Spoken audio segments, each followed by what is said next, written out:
Hey, what's going on, everybody? BDO44 coming at you in another video. All right, so the Lakers lost the summer league game against the Memphis Grizzlies. I think it was 100-69.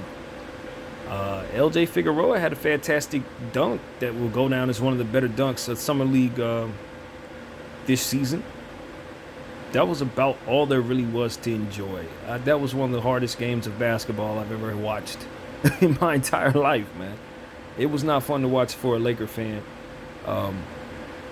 For a Memphis fan, I'm pretty sure you like the fact that it was lopsided, but it was just bad, man. We were just jacking up threes. It was just bad. So that's pretty much it. I think what I definitely can take from this summer league experience overall is that we got some really solid young prospects, but none of them are superstars. Nobody has upside like that. We need to work. Guys got to put in work, and our coaching staff is going to have to work with our young players to help them along the way. 3-point shooting, defensive principles, offensive rebounding. We can improve this particular young unit. So, without Max Christie out there, we lost a lot of dribble penetration. So I thought we were settling for jumpers out there. We got out to an incredibly anemic start. I think we were down 0-15 or something like that, 0-16. I mean, we couldn't hit a shot to start the game. I don't think we scored until maybe 5 minutes into the game. Cole Swider hit a free throw. I think it was Colin Castleton might have been hit a free throw. That was the first bit of scoring we got, and we didn't score much after that. It was a lot of bad shooting, a lot of the Memphis Grizzlies being heavy, man. David Roddy and Kenny Lofton, huge humans, huge, man. You got to deal with them, and Roddy looks like he's just been doing push-ups since he was 2. and I think one of the people who were announcing the game said it best when they mentioned Big Baby in regards to Kenny Lofton. That's who he reminds me of in a bit. He might be a little better than Big Baby overall as a player, maybe, when you look at the upside of what Kenny could possibly become. But, man, he's like Big Baby Davis. You got to deal with his size out there no matter what. And so I thought he was impressive. G.G. Jackson was really impressive off of their bench. Jake LaRavia. They got a guy named Ferrari, too, who does not look like a basketball player. He's got a mustache out there, short white guy. But he was making plays. You could tell he's one of those smart gamers who can go anywhere in the world and be a point guard for you and just catch people off guard. You know what I mean? I've seen people like that who don't look like they belong out there. Well, because they're out there, in a way that they have to overcome their appearance, 9 out of 10 times they're extremely smart. 9 out of 10 times they're going to make plays because they have to always prove themselves no matter what. So I thought Ferrari was doing a lot of that out there, and I thought he was pretty impressive. Memphis just looked like a much better team than us. They were a much bigger team than us. They had real pros out there, stuff like that, and we were running our guys and did the best we could. I thought this was a pretty good game for Cole Swider. I thought he played okay, even though the 3-point shot wasn't falling. I thought he was helping in some other areas. As I said, LJ Figueroa had the fantastic putback. That's what's going to be what everybody remembers. And he was really hot in the fourth quarter and third quarter, kind of spearheading what little offense we provided ourselves. But it was some bad 3-point shooting. I think Jalen Hood-Schifino, he was like 2 for 9. His shot selection was bad. And I don't remember who it was. I think it was Demoy Hodge. I think he had a bad brick night, and Damian Baugh. One of them two dudes, I don't know which one it was, but one of them two dudes went 0 for 9 from behind the arc. So, hope you're ready to learn some Chinese, brother, because that's the type of performance that make you never, ever put on purple and gold again. So I think that's what it really came down to. Castleton looked a little small out there, and I think that's another thing we need to have. We're going to have to respect the fact that as of right now, we're still not in a position to really do anything with people that are very heavy at the center position. For all of the things that we love about our team, and we did a lot to make ourselves as good as we want to be in terms of contenders. But right now, there are going to be certain matchups that we're going to run into that we're just not going to have the bodies to throw at those bigger players. tall ain't the issue. That's not what I'm worried as much about. You're super tall, Evan Mobley, Wembanyama guy. That ain't no. If they're skinny, we'll be okay. But if they're heavy like Jokic, if they're heavy like any of these guys that are over 260, the Lakers do not have the matchup. We don't have it, and we were exposed tonight in that way. Not to say that it makes any difference at all. I mean, I don't think it does, because at the end of the day, the same guy, Castleton, is going to be your big league center. It's going to be him, it's going to be Anthony Davis, and it's going to be the kid we got from New Orleans, Jackson Hayes. So if you don't have somebody that could come in and actually be big enough to really push around with these people, then if one of those players is aggressive enough, he's going to be the reason you lose.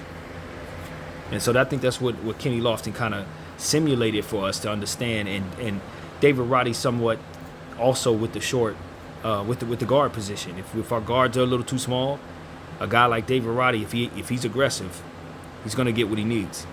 And so I think from the guard perspective, we got the people to handle that business in regards to dealing with David Roddy and stuff like that. We got your Ruiz, we got people, Max Christie's put on some weight. We got big guards, Jalen and all of those guys. They're going to be big enough. Austin, I'm not worried about that as much. But the center position, yeah. Jokic is still going to have his way with our roster.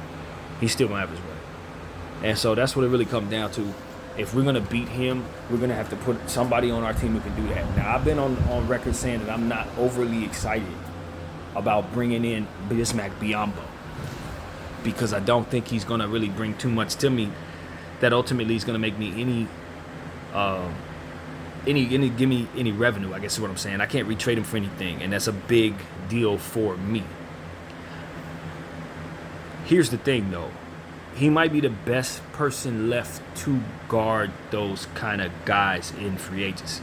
Now, that doesn't mean that's the only means to getting what you need, but it is the easiest way, obviously, without having to make any trades or live without it. You just bring in a guy like that, put him on the roster, and hope he can do something with those guys, because he's a bit stronger, been in the weight room his whole career, big brother from Africa. He should be able to do something with those guys to some degree, if anybody can. More so than what you have, basically. You know what I'm saying? That's what I'm saying. More so than what you have on roster. So I'm thinking I'm a little higher on him based on what it is that I think I'm seeing, based on everything that happened tonight with Lofton and Roddy. It just helps me understand that we have to respect that size is still a determining factor in a lot of success that takes place on this basketball floor in the NBA. Spreading the floor, having intangibles, all these different things, they all come together. And I'm not saying that just because you're bigger, you're going to win. But we saw tonight in the Summer League where size and aggressiveness and grace can equal an advantage. And I think with what we've seen for the last 6 years is LeBron James be able to harness all of that for us. And then throughout the whole career that he's had, that's kind of what he uses. It's his strength, his balance, and his size. And so, for me, it's like I've respected that his whole career. I've respected guys like Karl Malone, Shaquille O'Neal, all these guys that have been heavy humans.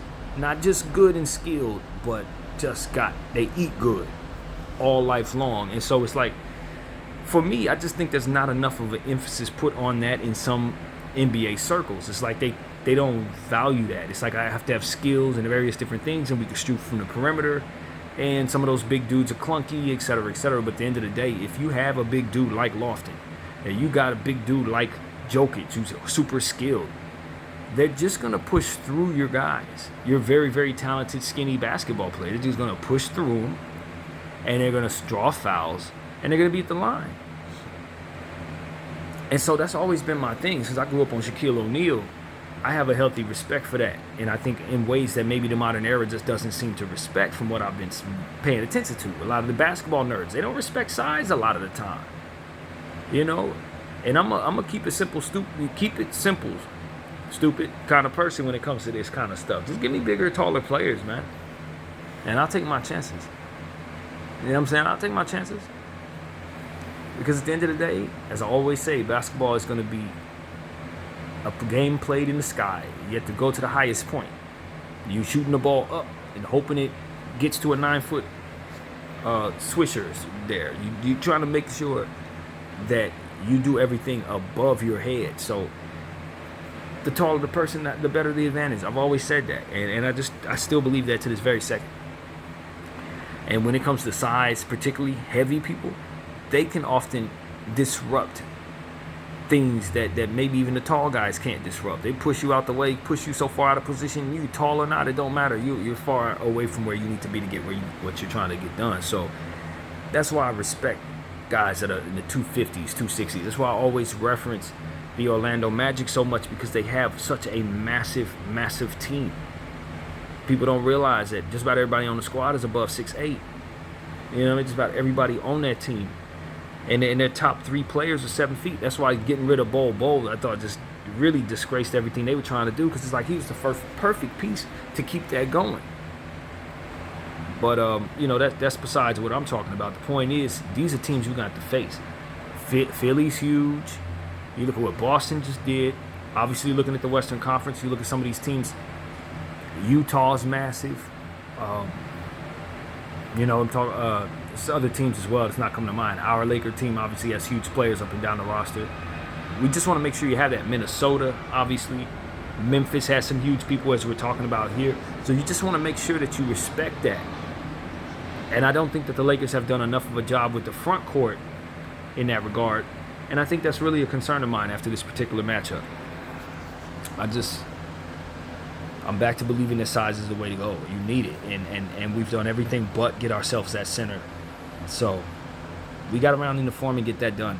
Colin Castleton is going to be a fantastic prospect for us, and I think he's a true center, but he's never going to be big enough to guard some of these people. I'll just tell you right now, he's never going to be big enough to be the sole center on your team. And Jackson Hayes is not either. They're both not. And Anthony Davis, amazing defender, but we've already seen what it looks like when Jokic's trying to push him around. We already seen. And as he's getting older, I don't think he's going to become more successful in guarding these people. I don't think that.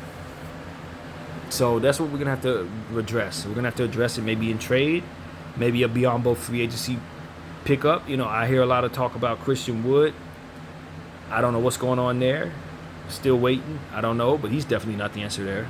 So we better figure something out, man. Listen to people like KD telling us offense wins championships. I'm telling you, if we don't find somebody to defend some of these good, huge offensive dudes, we're not winning a championship. So take that for whatever it's worth. And so that's really what it comes down to. Offense does win championships when defense don't play. When defense don't show up, for sure it does. You know what I mean? And great offense does beat great defense, but great defense still needs to play.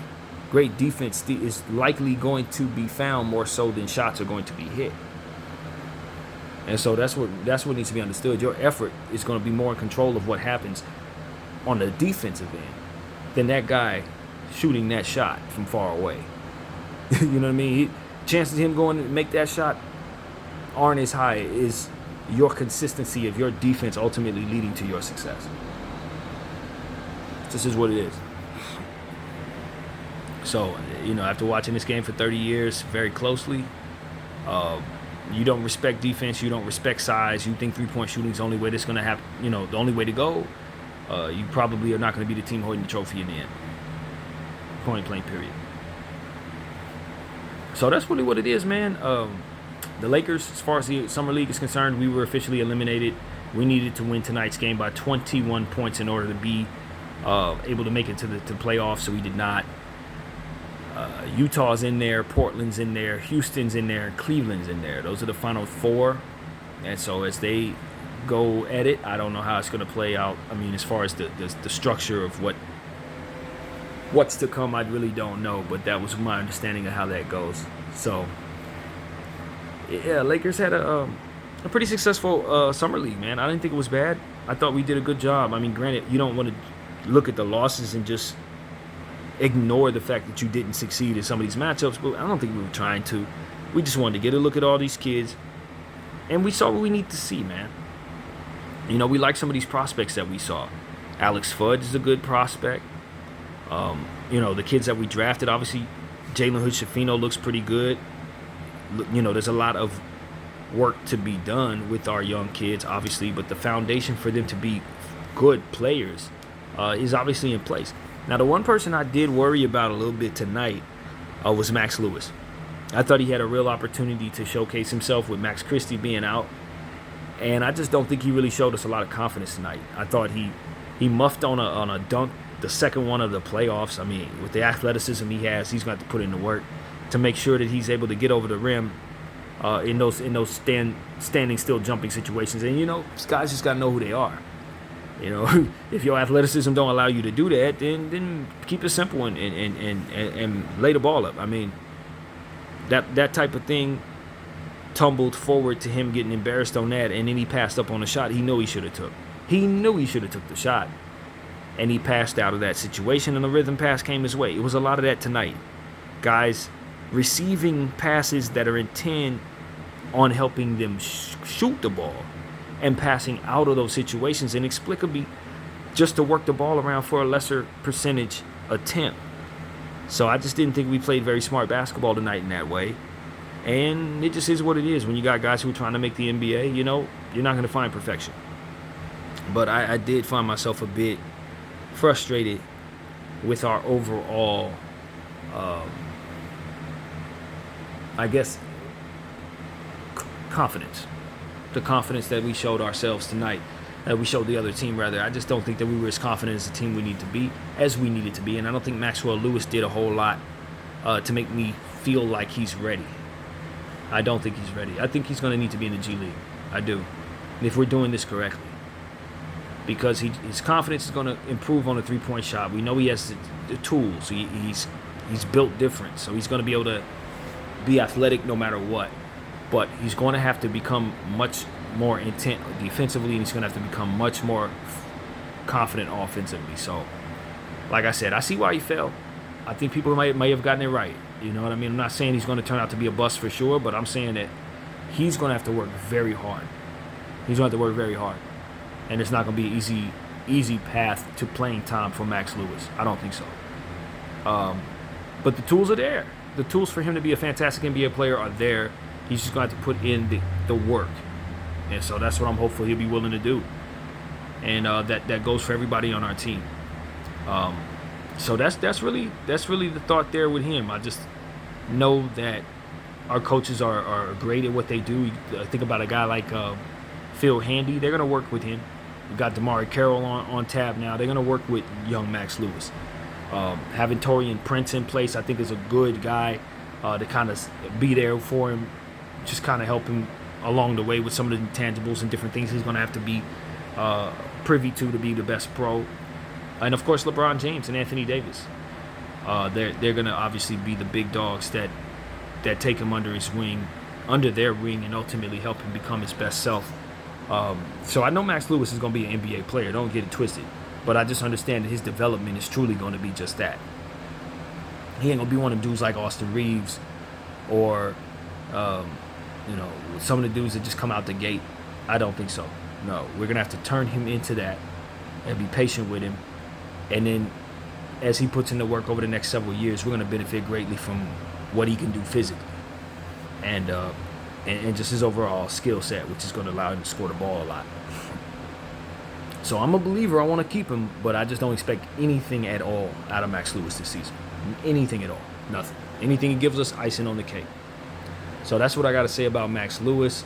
And hopefully he proves me wrong. Hopefully he has a great preseason and get himself into the regular rotation. But I just know better. He's not ready. He's not ready for the NBA yet. But he's in the right place. We'll get him there. You see what we did with Max Christie.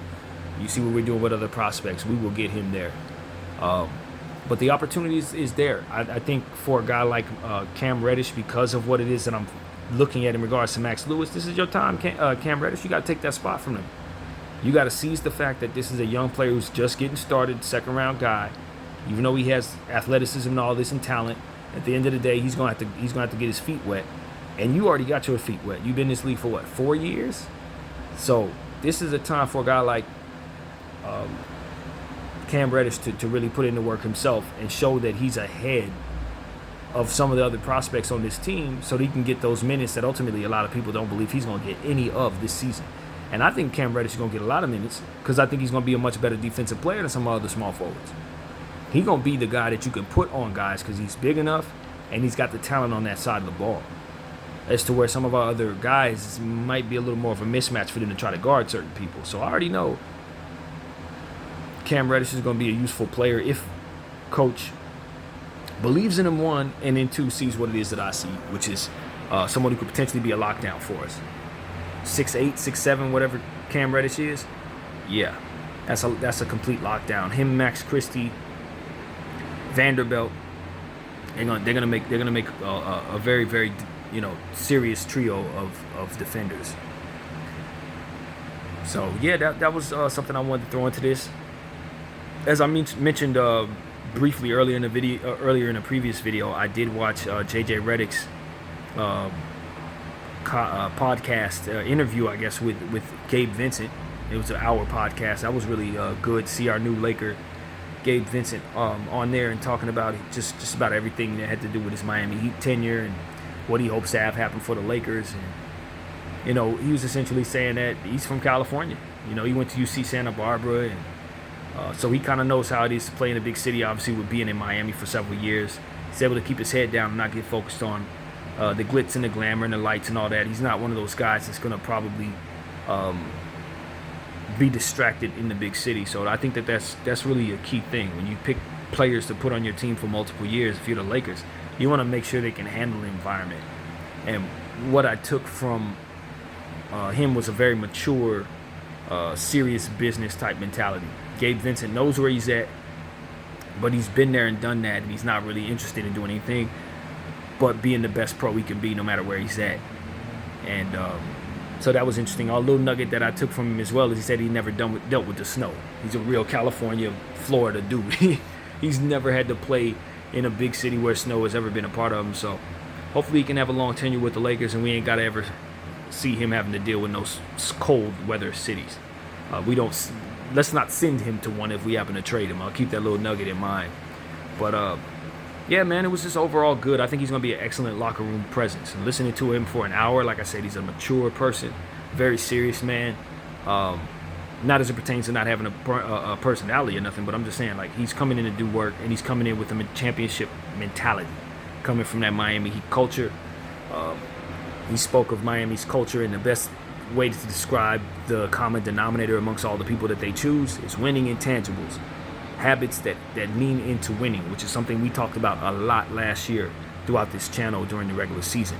We want guys that have instincts that lean into success, not things that ultimately lean them into failure. Like some of the guys that we had on our team last year who just had tendencies, no matter how much talent they had, the things that they did naturally just happen to be things that fall into losing habits. And so I think what Gabe Vincent essentially articulated to me was that Miami only chooses guys that don't have that problem. And for us to grab a guy like that from that situation speaks to what it is that we needed and bringing it to us. So I really like us getting a player like that. One of the things I asked Rob to do last year for us, earlier this year, before the offseason, was get us some dogs. Give me some dudes that I know are dogs. Not just brothers that can play, but people who are going to dive on the floor, run through a wall, and ultimately have a chip on their shoulder about winning. And I think we did that. I think we brought ourselves a couple of guys that I think have that intangible to them this season. And so the roster construction is key, and I think that Rob Pelinka has done a good job putting together all of what we have except for the center position. We still have work to do. But everything else, I give him an A+. We've been great. Now we just got to get ourselves a big center. Anybody that can fill the role. Hopefully someone over the weight of 240. 6'10", 240. And the reason why I want them to be that heavy is just simply because we need to be able to guard these people, man. We need to. And so that's what it really comes down to. I just think that you look around and you say, if we run into the finals against Joel Embiid, he's automatically going to have a mismatch on everybody we got. It just is what it is. You got to be honest. Anthony Davis, fantastic defender. It ain't going to stop Joel. It ain't going to stop Jokic. And so we just got to have somebody down there that can play the weak side, that can be heavy enough to bang with him, that ain't named Rui Hachimura, because Rui ain't tall enough. You know what I mean? We just got to be real about it. It ain't going to be Vanderbilt. Vanderbilt ain't got enough in his back pocket. Can't be Castleton, same thing. Can't be Hayes, same thing. Can't be Braun, same thing. These guys aren't big enough, man. And we're going to have to just look at the data from tonight and see that as the worst case scenario for what could happen to us in the regular season. So that's what I want to say to everybody.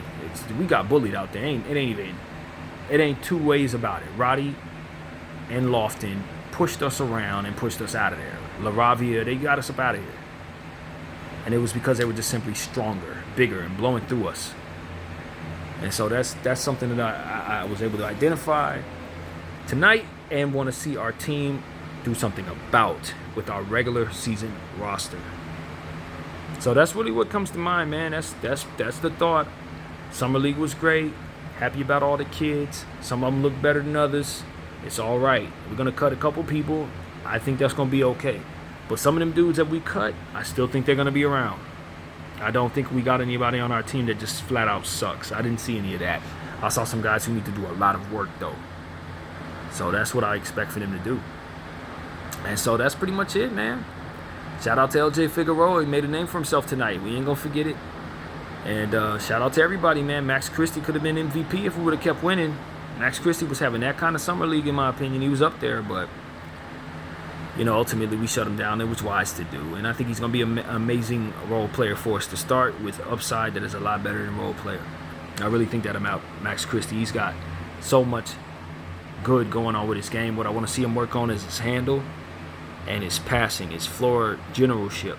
When he makes certain passes, not as confident as he is when he's shooting the rock. I want to see him get more confident in making plays for others. He's not a selfish player. He's just not overly gifted at playmaking yet. But he'll get there. And everything else he's got going on. Rebounding, defense, slashing, speed, length, intangibles, all of that. The accuracy from all three levels. It's free throw shooting. He's got it. He's got it. Max Christie is one of those players that has the ability to turn into whatever he wants to turn into. So that's why I'm excited about him, and hopefully we can have some success with him in free agency next year. So that's really what I have to say about that, man. I think there's something else I'm forgetting. I don't know what it is. Castleton I feel great about. I just don't think that I can expect for him to develop into somebody who's going to be able to deal with these heavy dudes. He's going to be able to attack them in ways that they don't want to be attacked when he pushes the pace. He's going to be able to rebound over them and have a lot of different things go in his favor because he's going to work hard. But his frame is never going to get heavy enough. You can just tell if he puts on the weight, it ain't going to be healthy weight. He's at his best when he's thin like he is right now. And so I already know what that looks like when you're going up against the real Jokic type dudes. And it's just, they push through you. So that's me talking in circles, man. But that is exactly what I took from the summer league. And we're going to have to do that. Also, Jalen Hood-Schifino, man, we're going to have to work on that three-point shooting, brother. As we've already mentioned, 2 for 9. There was a lot of games this year in the summer league where he just shot up threes with no end, to no end. And three-point discipline is something we talk about on this channel a lot when it comes to this Laker team. And if he's going to be our floor general, that's something that he's going to have to adapt to and learn how to find balance in. He can't be jacking up three-point shots like his name is LeBron James. It don't work for Bron, and it ain't going to work for Jalen. We're going to be asking for him not to do it, and that's just what it is. So, Summer League, 19-year-old kid, I will hold nothing against him at all. I'll just simply say it's going to be on his coaches to plant the right seeds and incorporate the right tendencies and habits into this young player. So if push comes to shove, we can feel confident about him with the ball in his hand shooting the ball. Because if he's taking all kinds of three-point shots and they're not falling, it's throwing possessions away. Confidence doesn't raise from that. He starts believing he's a bad shooter and all kinds of stuff. So he's going to have to choose good shots, man. And he can't jack them up with reckless abandon. exposing himself to be a bad three-point shooter too soon in his career. You don't want to do that. Guys start playing off of you, and it'll never, ever stop until you hit those shots. So pick and choose your three-point shots for that reason. That's what I would tell young Jalen. Don't start telling these young, these veteran defenders, right? Don't start telling these pros that you have a weakness that they can exploit. Because what that ends up doing is it eats into it trickles down to your playing time getting eaten into. Why? Because coach gonna adjust to that. When he starts seeing them play off of you and this, that, and third, he gonna put guys on the floor that don't have that problem. That's what's going to end up happening. So that's why I tell young players, if you know you ain't no elite three-point shooter, don't you start jacking up three-point shots like you got that as a strength. You are setting yourself up. So that's something that needs to be understood. So that's pretty much where my head is, man. I appreciate everybody for rocking with BDF 44, and I'm out.